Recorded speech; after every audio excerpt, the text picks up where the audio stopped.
가만히 눈을 감고 지금 곁에 있는 혹은 마음속에 걸려있는 그 사람을 떠올려 보십시오. 때로는 죽을 만큼 사랑해서 또 때로는 죽도록 미워서 내 가슴을 치게 만드는 그 사람. 바로 당신의 배우자입니다. 본격적인 이야기를 시작하기 전에 오늘 이 내용이 여러분의 답답했던 가슴을 뚫어주는 작은 열쇠가 되길 바랍니다. 영상이 마음에 와닿으신다면 좋아요와 댓글로 여러분의 이야기를 남겨주세요. 그 작은 움직임이 또 다른 인연을 만듭니다. 구독 버튼을 눌러주시면 앞으로도 깊은 법문으로 여러분과 함께하겠습니다. 우리는 살면서 수많은 사람을 만납니다. 옷깃만 스쳐도 인연이라는데 한 이불을 덮고 밥을 먹고 아이를 낳고 늙어가는 부부의 연은 도대체 얼마나 깊은 것일까요? 불교 경전에서는 겁이라는 시간 단위를 씁니다. 사방 40리의 바위를 100년에 한 번씩 선녀가 내려와 비단 옷자락으로 스칩니다. 그 바위가 다 닳아 없어지는 시간을 일겁이라 하지요. 부부가 되려면 무려 7,000겁의 인연이 쌓여야 한다고 합니다. 그 시간을 상상이나 할 수 있겠습니까? 우주가 생겨나고 사라지기를 수천 번 반복할 만큼 긴 세월입니다. 그런데 참 이상하지요? 그렇게 귀한 인연으로 만났는데 왜 결혼 생활은 전쟁터 같을까요? 왜 우리는 서로에게 가장 날카로운 가시가 되어 찌르는 걸까요? 왜 가장 가까운 사람에게 가장 함부로 대하고 가장 사랑해야 할 사람을 가장 힘들게 할까요? 오늘 들려드릴 부처님의 말씀 속에 그 충격적인 진실이 숨어 있습니다. 어느 날 부처님께서 기원정사에 계실 때의 일입니다. 한 젊은 제가 불자가 헐레벌떡 부처님을 찾아왔습니다. 그의 얼굴은 분노와 억울함으로 붉게 상기되어 있었죠. 옷은 흐트러져 있었고 눈에는 핏발이 서 있었습니다. 그는 부처님 발 아래 엎드려 울분을 토했습니다. 세존이시여, 저는 도저히 제 아내를 이해할 수 없습니다. 저는 밖에서 뼈가 부서져라 일하고 집안을 위해 모든 것을 바칩니다. 새벽부터 밤까지 가족을 먹여 살리기 위해 온 힘을 다합니다. 하지만 아내는 저를 볼 때마다 표독스러운 눈빛으로 비난하고 사사건건 트집을 잡으며 저를 괴롭힙니다. 제가 무슨 말을 해도 비아냥거리고 제가 무엇을 해도 못마땅해 합니다. 전생에 제가 무슨 죽을 죄를 지었기에 이런 악처를 만난 것입니까? 차라리 이 인연을 끊어버리고 싶습니다. 부처님께서는 그윽한 눈으로 그를 바라보시며 조용히 입을 여셨습니다. 그 눈빛에는 깊은 연민과 무한한 지혜가 담겨 있었습니다. 그대여, 세상에 우연히 일어나는 일은 단 하나도 없다네. 지금 그대가 겪는 그 고통은 그대와 아내가 아주 먼 과거 생에서 맺은 지독한 약속의 결과일 뿐이니라. 오늘 이 자리에 온 것도, 지금 이 순간 내 앞에서 눈물을 흘리는 것도 모두 인연의 법칙에 따른 것이다. 남자는 고개를 들고 되물었습니다. 약속이라니요? 제가 저런 사람과 괴로움을 약속했단 말입니까? 저는 그런 기억이 없는데요. 부처님께서는 미소를 거두시고 진지하게 말씀하셨습니다. 옛날, 아주 먼 옛날, 한 숲속에 사냥꾼이 있었다. 그 사냥꾼은 숲을 지나던 늑대 한 마리를 활로 쏘아 맞췄지.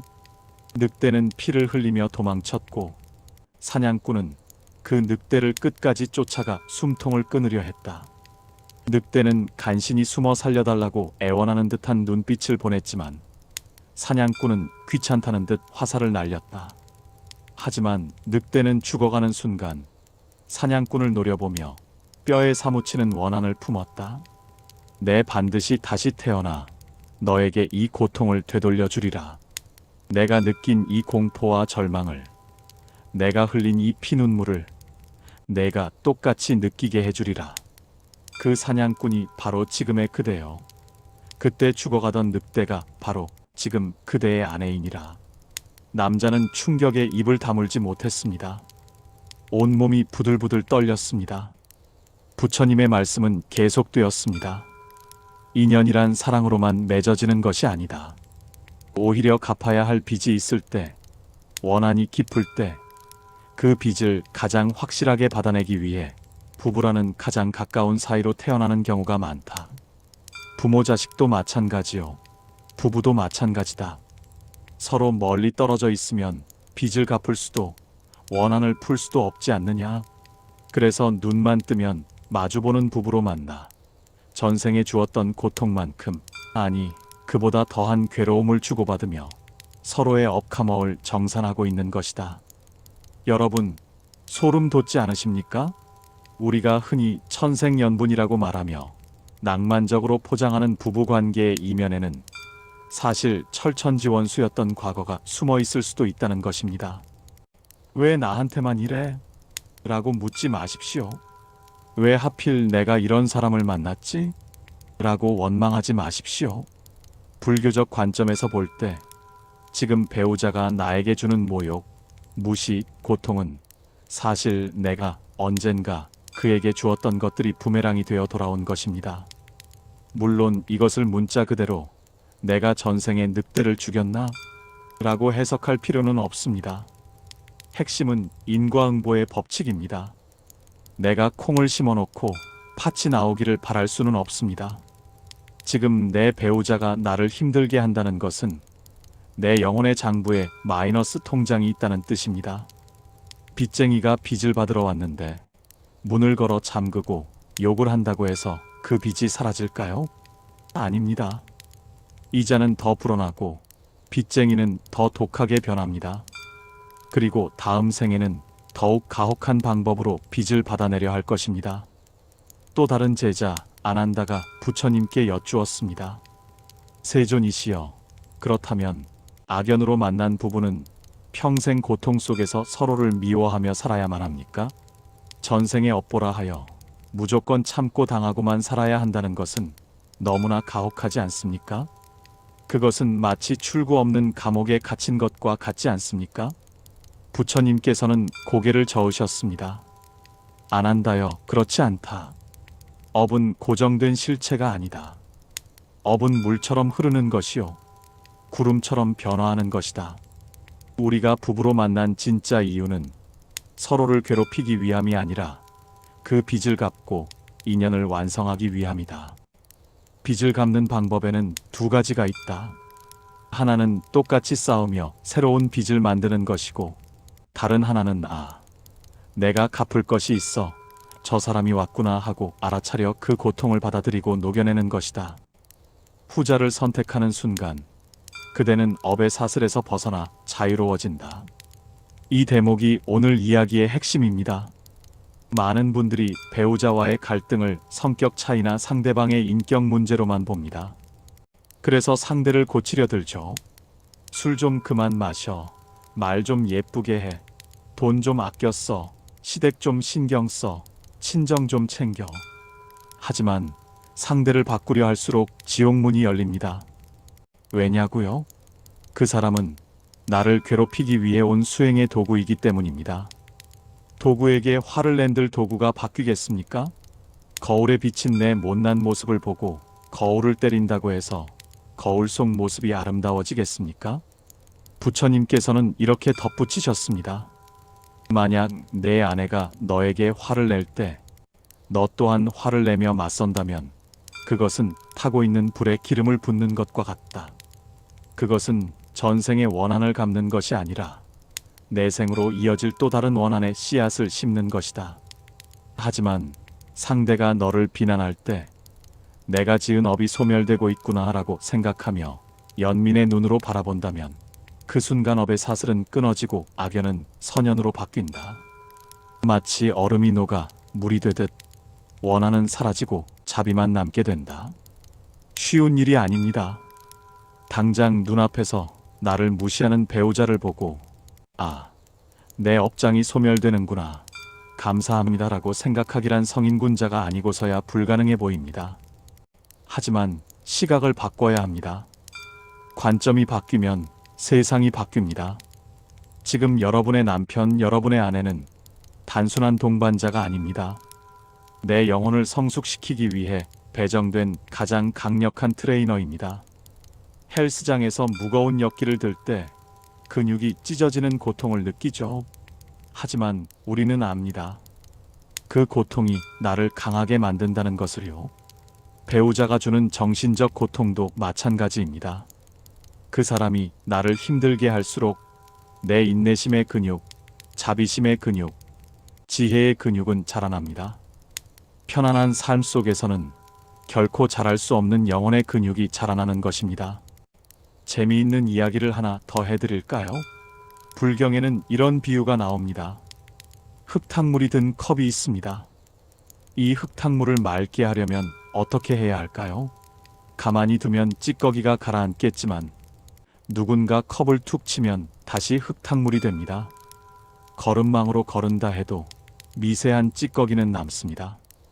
가장 확실한 방법은 깨끗한 물을 계속 부어주는 것입니다. 그러면 흙탕물은 넘쳐 흐르고 결국 컵 안에는 맑은 물만 남게 됩니다. 부부관계도 똑같습니다. 배우자가 나에게 흙탕물 비난, 짜증, 무시를 던질 때 나도 흙탕물 맞대응, 보복, 원망을 던지면 그 집안은 시궁창이 됩니다. 두 사람 모두 진흙탕에서 허우적거리며 점점 더 깊이 빠져들게 됩니다. 하지만 상대가 흙탕물을 던질 때 내가 맑은 물 위에 침묵, 연민, 용서를 한 방울이라도 떨어뜨린다면 언젠가는 그 관계가 정화됩니다. 이것이 부처님께서 말씀하신 업장 소멸의 과정입니다. 하지만 스님, 도저히 용서가 안 됩니다. 저 사람은 인간이 덜 됐습니다. 저 사람은 변할 가망이 없어 보입니다. 라고 말씀하고 싶은 분들 계시죠? 맞습니다. 어떤 경우에는 도저히 견딜 수 없는 폭력이나 피폐함이 있을 수 있습니다. 신체적 폭력, 정신적 학대, 경제적 착취가 있을 수 있습니다. 불교가 무조건적인 희생을 강요하는 것은 아닙니다. 다만 헤어지더라도 마음의 빚은 갚고 헤어져야 한다는 뜻입니다. 미움과 원망을 가득 안고 이혼 도장을 찍으면 놀랍게도 다음 생에 아니면 현생에서 또 다른 모습의 그 사람을 만나게 됩니다. 더 지독한 인연으로 말이죠. 그게 인연의 무서운 법칙입니다. 경전에는 이런 이야기도 있습니다. 한 여인이 폭력적인 남편을 피해 고향을 떠났습니다. 몇 년 후 그녀는 다른 마을에서 다정한 남자를 만나 재혼했습니다. 하지만 시간이 지나자 그 남자도 점점 폭력적으로 변했습니다. 놀랍게도 그 행동 패턴, 말투, 심지어 때리는 방식까지 전 남편과 똑같았습니다. 부처님께서는 이렇게 말씀하셨습니다. 그 여인이 마음속 원한을 풀지 않았기에 다른 몸을 입은 같은 영혼을 다시 만난 것이니라. 그래서 부처님께서는 자비를 강조하셨습니다. 여기서 자비란 상대를 불쌍히 여기라는 뜻이 아닙니다. 저 사람도 자기 업보에 끌려다니는 가여운 중생이구나 하는 깊은 이해입니다. 남편이 술을 마시고 주정을 부립니까? 그 내면에 채워지지 않는 공허함과 괴로움이 있음을 보는 것입니다. 아내가 바가지를 긁습니까? 그 이면에 사랑받고 싶고 인정받고 싶은 불안함이 있음을 꿰뚫어 보는 것입니다. 시어머니가 며느리를 구박합니까? 그 뒤에 숨겨진 외로움과 인정받고 싶은 욕구를 보는 것입니다.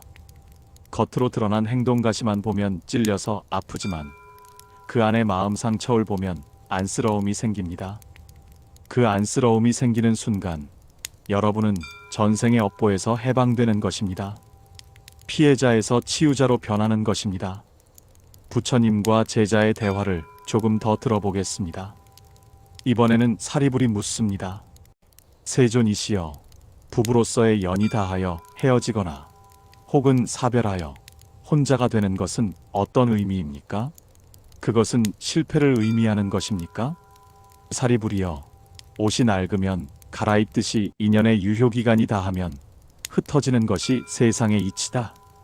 부부로 살다가 헤어지는 것은 실패가 아니다.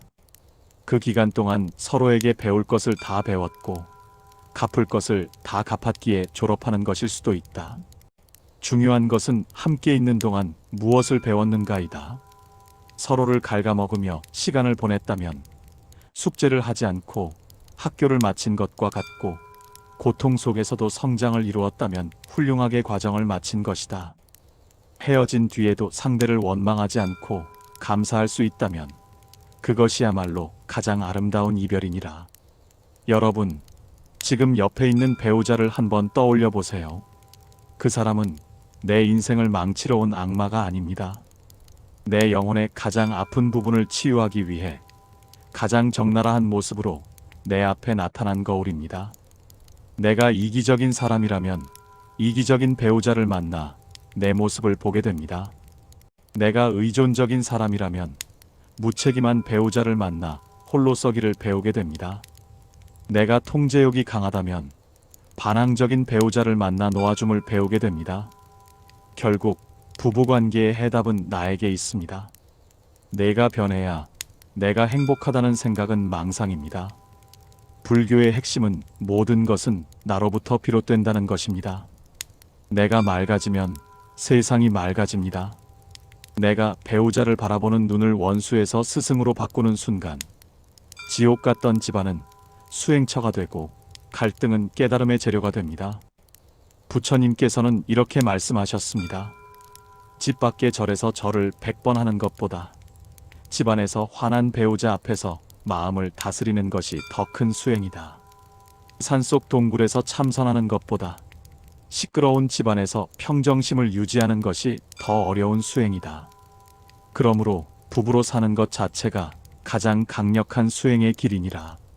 오늘 이 시간 이후로 배우자가 미운 짓을 할 때마다 이렇게 주문을 외워보세요. 아, 나의 전생 빚쟁이가 오셨구나. 기꺼이 갚아드리리라. 저 사람은 나를 성숙시키기 위해 악역을 자처하고 있구나. 고맙다 스승이여. 이 고통은 내 업장을 태우는 불이로구나. 활활 타올라 제가 되어라.